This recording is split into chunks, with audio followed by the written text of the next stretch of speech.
দেখ কোনো দামে দেয় না ভাই। আরে মুই গরিব মানুষ না এই ভাই এই যে আজ মিস্ত্রি হয়েছে রহিম ভাই কইলে রহিম ভাই দুটো আমি করি ফেলে দিছি কথা কইলো ওই কথা কই দিল ভাই ওই এখন তো ওইটা তো কইছে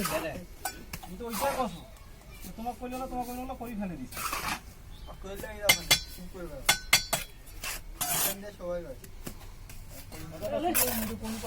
100 কথা বলছিস যে তোর কথাটা আমার পছন্দ হয়েছে এত তো দুইটা শুনে দাও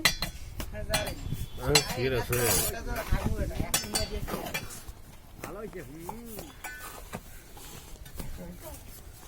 ভাত খাই আসিল হ্যাঁ ভালো হয়েছে কারণ ভাত খাইল